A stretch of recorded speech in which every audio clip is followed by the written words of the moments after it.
Bienvenue dans cette nouvelle vidéo. Nous, c'est Myrtille et Antoine, les passagers d'Alizé. On a quitté la France il y a 1 an et demi, et depuis, on a traversé le continent africain avec notre 4x4 aménagé. On a eu l'occasion de voyager à l'intérieur de 19 pays, entre le Maroc et l'Afrique du Sud, en passant par le Maghreb, l'Afrique de l'Ouest, l'Afrique centrale et enfin, l'Afrique australe. Après ce long périple, vous nous avez posé des questions et c'est maintenant que l'on répond à tout, sans tabou.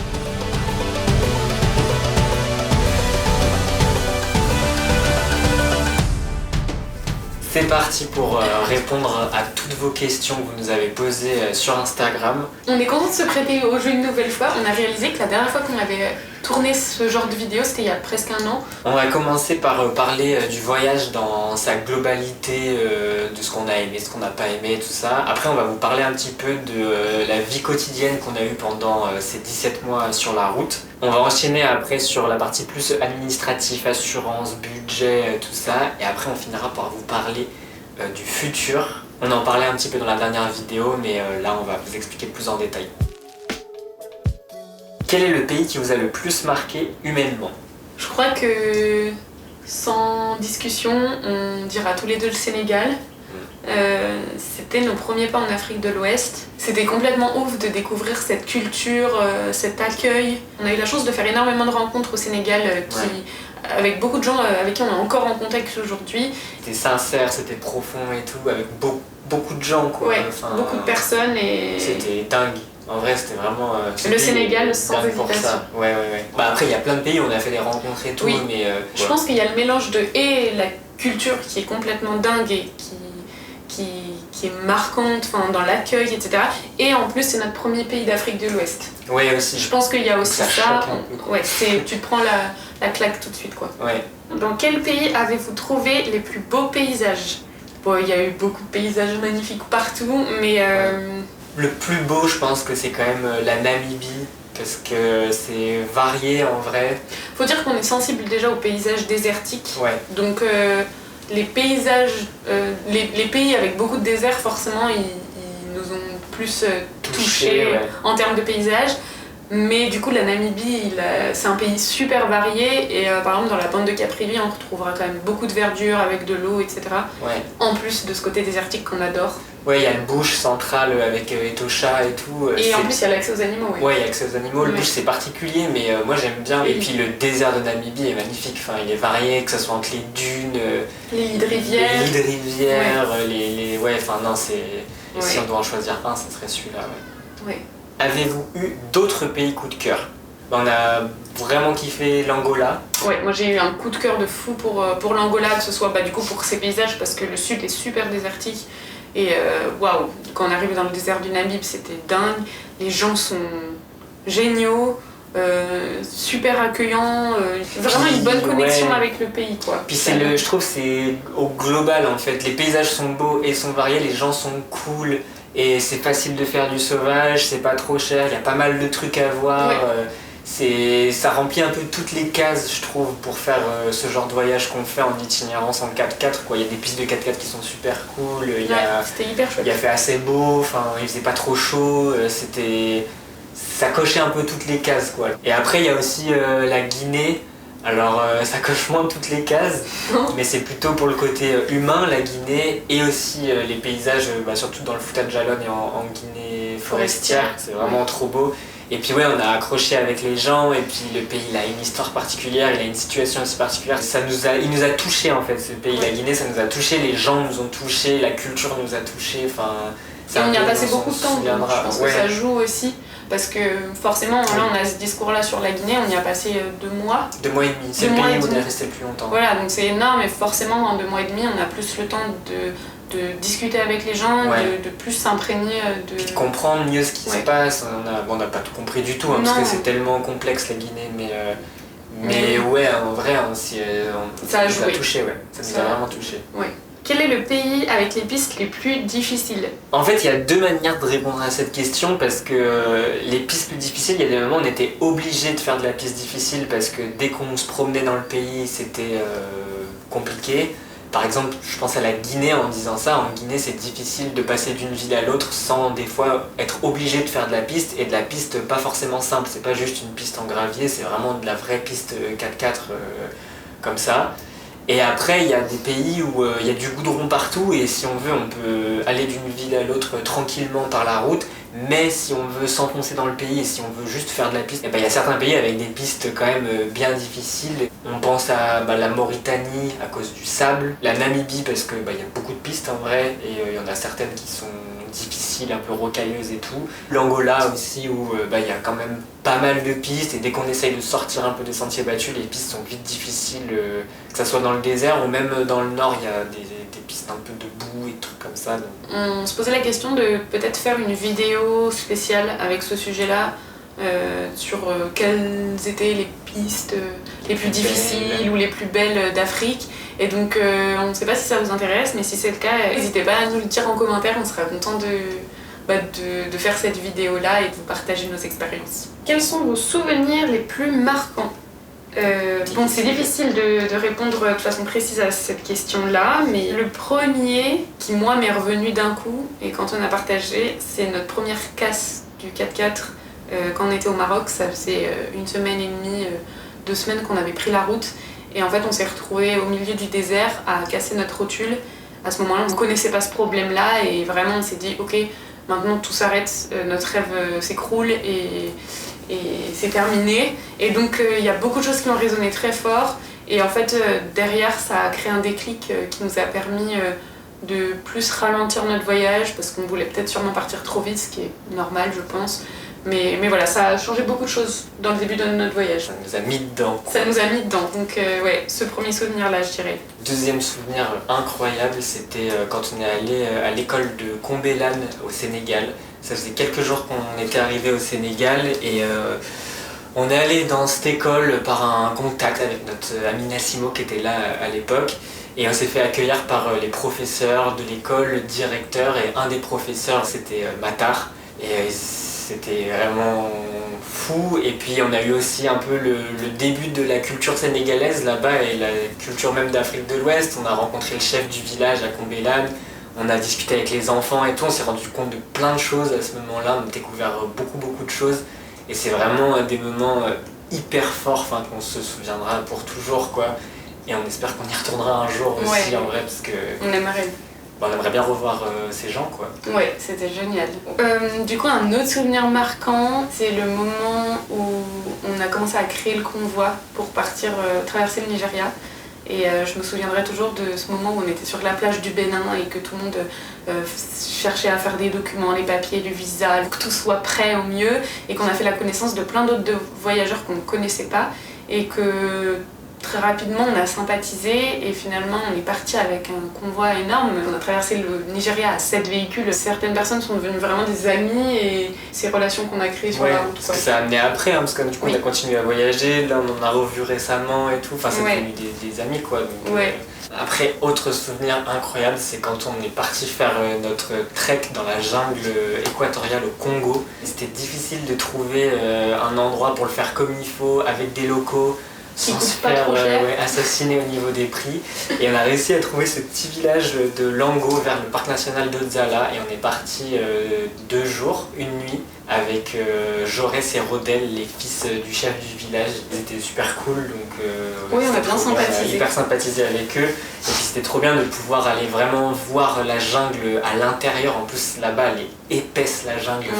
On a croisé des gorilles en plus à ce moment-là. On les a pas bien vus, mais 2 fois il y avait des gorilles à quelques dizaines de mètres de nous, dont un qui nous a crié dessus. Intense. Ouais, intense, fatigant. Très fatigant. On n'était pas prêts. Non. Mais c'était grave cool quoi. C'était trop cool. Pour conclure de ces meilleurs souvenirs, c'est englober toute notre expérience avec les animaux sauvages d'Afrique australe.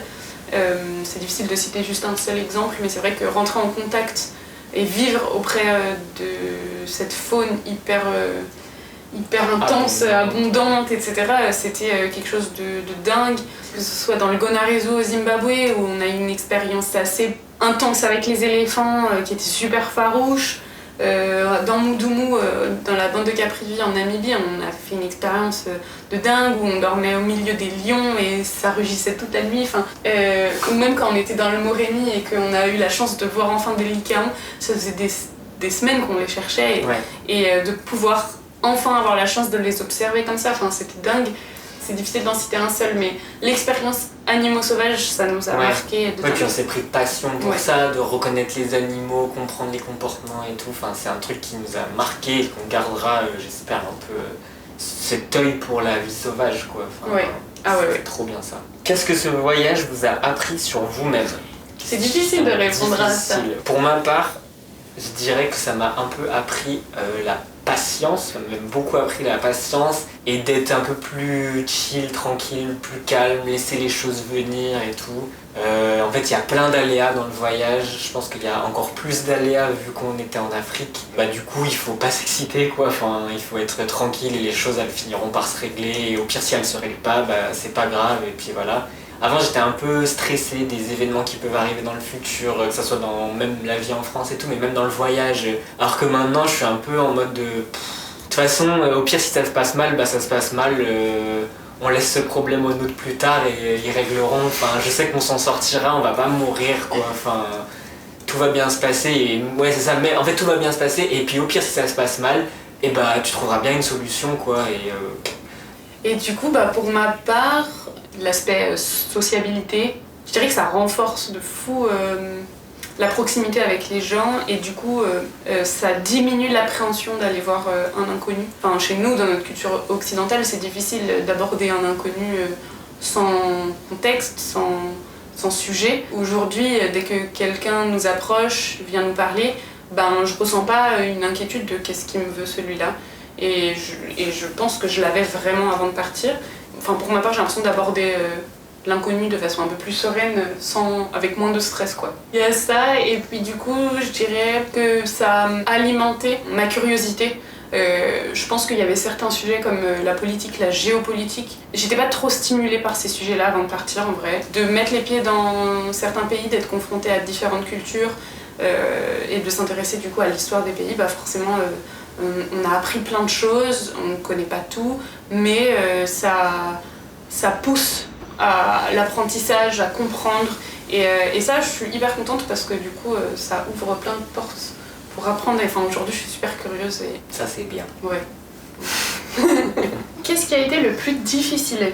Par exemple, si on parle de manque, je dirais on manque vraiment nos proches. Non, c'est les proches, ouais. C'est vraiment le truc qui est pas facile et que ça passe jamais. Ouais. On a toujours besoin d'avoir des contacts, que ce soit nos familles, nos amis. Ça, on ressent vraiment le manque de nos proches. Ouais, c'est vraiment le truc qui fait qu'on pourrait pas projeter une vie comme ça, en vrai. Ouais. Moi, je trouve. Après, un autre truc qui était difficile, un peu moins profond, c'était la chaleur, en vrai. Ça, on avait un peu minimisé, je pense, avant de partir.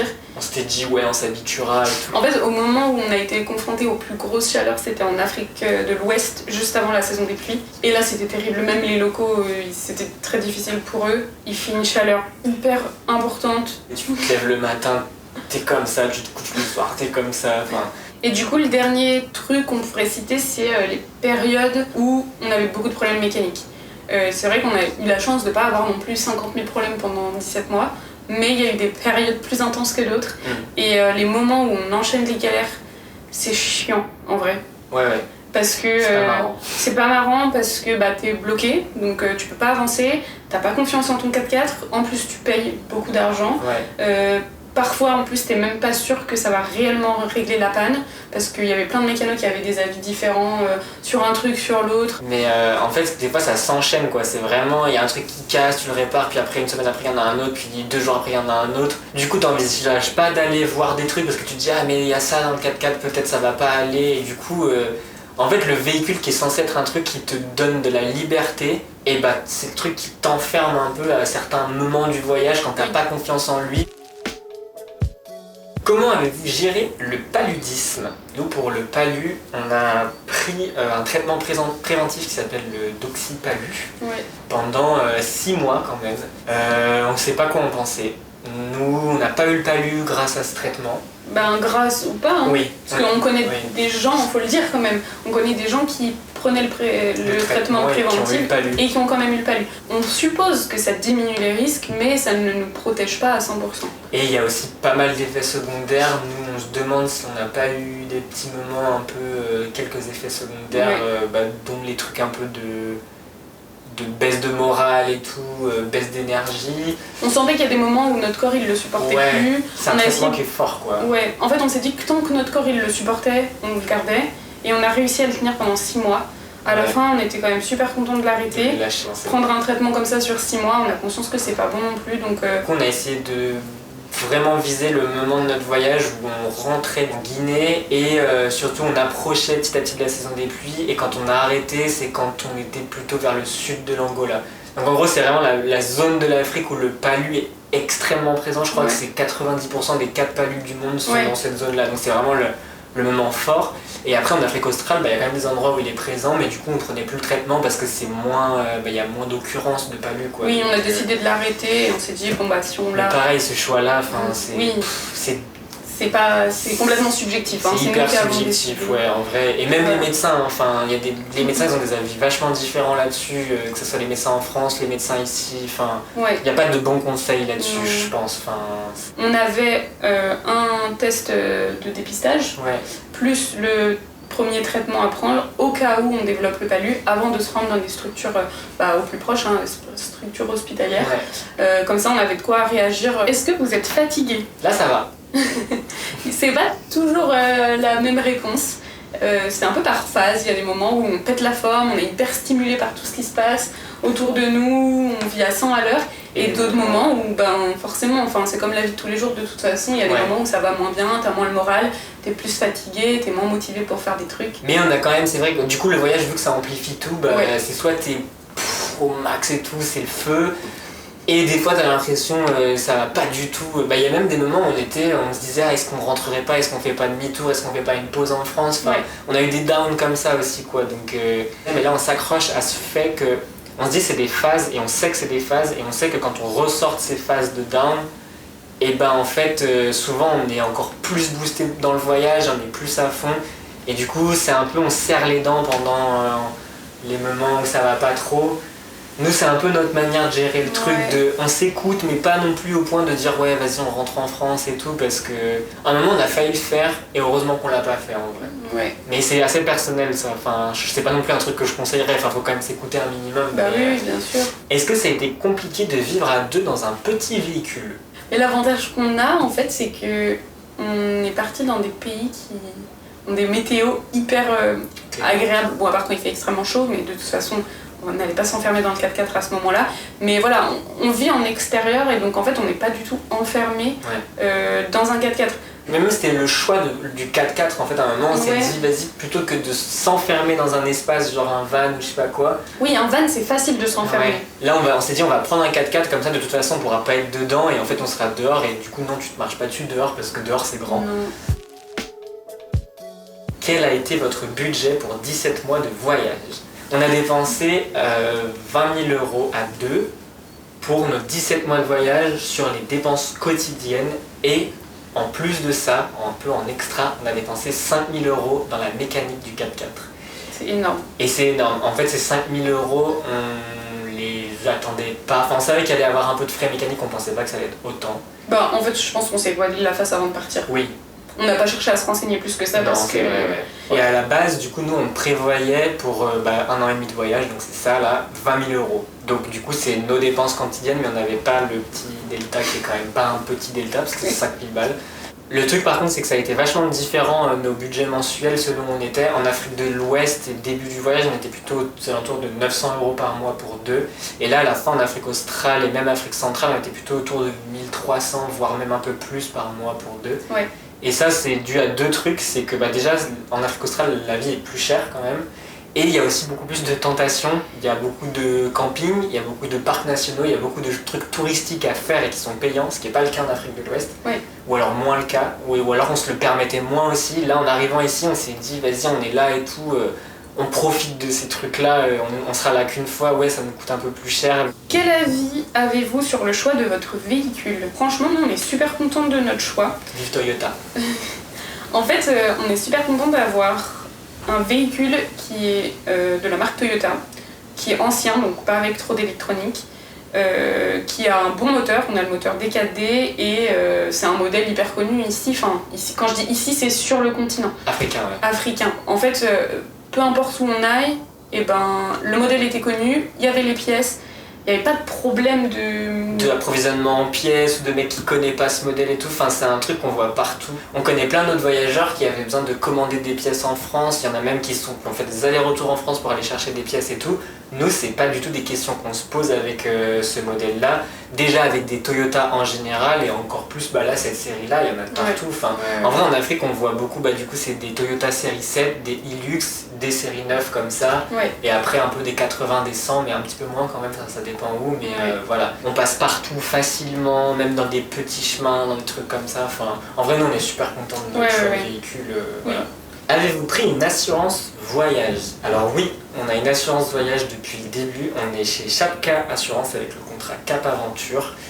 Et ça nous rassure vachement. Ouais. On l'a utilisé pas trop, parce qu'on n'est pas trop tombé malade, mais on l'a utilisé quelques fois quand même. Et c'est vrai que ça marche super bien, et c'est super cool, c'est fluide. On a vite le contact avec les gens et tout de Chapka. On avait fait des examens médicaux, c'était où? En Côte d'Ivoire. Ouais. Et dès qu'on avait besoin d'aller voir un médecin, qu'on communiquait avec eux, on a eu des remboursements très rapides sur le moindre frais. Enfin, c'était vraiment très agréable. Puis c'est rassurant, on sait que du coup il y a quand même une assurance rapatriement et tout. Si on avait vraiment eu un gros souci, ça a été géré et tout. Enfin, franchement, c'est cool, c'est fluide, ça se passe bien, c'est facile. Honnêtement, nous on recommande ça, quoi. Est-ce que vous voyagez avec un CPD? Pour repréciser pour ceux qui savent pas, le CPD c'est un document qui permet d'importer la voiture temporairement dans un pays sans avoir à faire les démarches locales. En fait, c'est comme un passeport un peu pour les importations du véhicule, quoi. On a beaucoup d'entre vous qui nous suivent qui savent que non, on ne voyage pas avec un CPD et qu'on a traversé l'Afrique sans CPD. On n'a jamais eu de problème. Plus ou moins. Ça va, des fois c'était un peu chiant, mais ça va, ça passe, quoi. On sait qu'il fallait prendre un peu plus de temps à la frontière, mais on l'a fait et je sais pas si ça sera possible pour toujours, mais nous on l'a réussi. Là, nous on l'a fait, c'est passé et on y est arrivé. Pourquoi on l'a pas fait du coup? C'est que ce CPD, il faut déposer une caution minimale qui est de 2700 € et après payer 400 € de frais de dossier tous les ans. Et donc là, c'était de l'argent qu'on n'avait pas forcément envie de mettre là-dedans. Malheureusement, on a failli à notre mission. Oui. En fait, du coup, là, on l'a annoncé dans la dernière vidéo, mais on continue le voyage et on va au Moyen-Orient. Et malheureusement, au Moyen-Orient, de ce qu'on comprend, c'est moins facile que ça. Et d'ailleurs, même juste pour le shipping, pour le dédouanement à l'arrivée du véhicule au Moyen-Orient, et en fait, c'est obligé d'avoir un CPD. Et donc, on l'a fait à distance, on l'a reçu en Afrique du Sud, et voilà, donc maintenant, on voyage avec un CPD. L'Afrique, ça passe. C'est un peu galère, mais ça passe. Ouais. Le Moyen-Orient, du coup... Il y avait la question du bateau. Peut-être qu'on serait arrivé par la route depuis la Turquie. Je sais pas, peut-être que ça marchait. Ça a l'air compliqué. Ça a l'air compliqué. C'est peut-être pas impossible. Hein. En tout cas, par bateau, on nous a clairement dit, notre agent de shipping nous a dit, impossible, il faut que vous ayez un carnet. Si jamais il y en a d'entre vous qui veulent traverser l'Afrique et après retourner en Europe, ça c'est possible sans CPD. On a des amis qui l'ont fait. Oui. D'arriver en Afrique du Sud et shipper le bateau en France, c'est possible sans CPD. Allez-vous continuer à voyager? Donc, comme on le disait à l'instant, oui, on l'a annoncé dans la dernière vidéo, on a décidé de continuer le voyage pendant 6 mois pour aller découvrir le Moyen-Orient. C'était pas prévu. Pas prévu du tout, on était censé rentrer là dans quelques mois. À la base, on voulait rentrer en ayant encore un peu, même pas mal d'économies pour pouvoir faire une période un peu de transition en France et pas arriver à être complètement à sec et tout. Et là récemment on s'est dit on s'en fout. On s'en fout. Tant pis si on revient avec 100 € sur notre compte. De toute façon quand on rentrera on travaillera et puis voilà. Et puis on a la chance d'avoir des parents qui peuvent nous héberger quelques semaines, un mois. Le temps qu'on se refasse. Et du coup c'est vraiment un privilège de ouf ça pour le coup. Mais du coup on va en profiter. Là de toute façon on allait devoir payer un shipping pour amener le véhicule en Europe. Donc on s'est dit de toute façon cet argent là il va partir, autant l'emmener dans une destination sympa et ensuite accessible, rentrer ensuite par la route en Europe. Et bah, cette région du monde aussi, c'est un truc en fait on avait envie de faire depuis super longtemps quand on avait prévu ce voyage à la base en Afrique. Au début on hésitait un peu entre les deux, soit on traversait l'Afrique, soit partir à l'Est, visiter le Moyen-Orient et tout. Et donc c'est vrai que là quand on s'est dit ouais c'est possible de faire ça et tout, bah on y allait quoi. Enfin voilà, c'est vraiment un endroit qu'on a envie de voir depuis super longtemps, qui nous attire et tout.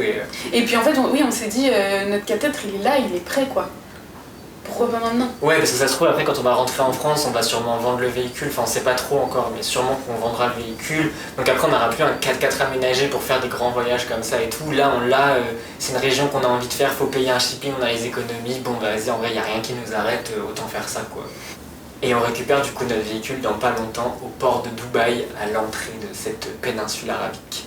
Et du coup le but après c'est de se promener dans les pays voisins, donc Oman, l'Arabie Saoudite, la Jordanie, l'Irak, et puis ensuite rentrer en Turquie. Et après rentrer à la maison petit à petit par l'Europe. Voilà. Combien vous coûte le shipping? Donc nous, au total, on en a pour 2700 € à peu près. Donc on en a pas mal parlé dans la dernière vidéo. Si jamais vous avez d'autres questions plus précises sur telle ou telle chose, n'hésitez pas à nous contacter en message privé sur Instagram ou nous envoyer un commentaire sur YouTube, ça marche aussi. Après 17 mois, comment appréhendez-vous le retour? C'est un peu une réponse qui peut changer, je pense, en fonction du moment où on nous la pose. Je sais qu'il y a 6 mois, j'aurais pas répondu la même chose, peut-être toi non plus. Ouais, non. Aujourd'hui, je l'appréhende plus, mon retour. Plus le voyage avance et moins j'ai envie de rentrer. Ouais, moi aussi. Il y a 6 mois en arrière, je pensais encore pas mal à mon travail que j'aimais beaucoup, à mon quotidien d'avant en fait, et ça m'allait de projeter un retour dans cette vie. Et en fait aujourd'hui, ça me paraît tellement loin, j'y pense plus. Mon quotidien, notre quotidien est tellement loin de ce qu'on pouvait vivre il y a 17 mois en arrière que forcément il y a des appréhensions, des stress, de plein de choses. Mais bon, après, il y a des trucs qui nous excitent aussi de revenir. On a des projets. Des idées, des projets, machin, mais c'est vrai que ça fait, ouais, là, ça me fait un peu peur. Mais c'est des phases aussi, ça. Enfin, il y a des moments où on est en mode, ah ouais, quand on va rentrer, on va faire ça, ça va être trop bien, on est à hâte. Et après, là, on est plutôt dans une phase de pas trop envie de rentrer, quoi. Ouais. Mais ça se trouve, j'espère, dans 6 mois, quand on rentrera... On sera content de rentrer. On sera content de rentrer, ouais. Allez-vous continuer les vidéos sur YouTube? Eh bah oui, du coup on continue le voyage pendant 6 mois et ça nous fait toujours plaisir de faire des vidéos, ça nous fait des souvenirs pour nous. On a l'impression que ça en fait voyager certains d'entre vous et vous nous envoyez plein de commentaires, plein de messages, plein d'amour, ça nous fait trop plaisir. Il y en a qui sont là depuis le début de nos premiers voyages au Maroc et tout, machin. Merci beaucoup. Merci de nous suivre, ça nous fait plaisir et puis ça nous motive à continuer à faire des vidéos. Donc voilà, merci beaucoup. Et on se retrouve du coup dans quelques semaines sur la péninsule arabique pour nos premières vidéos de ce nouveau grand voyage.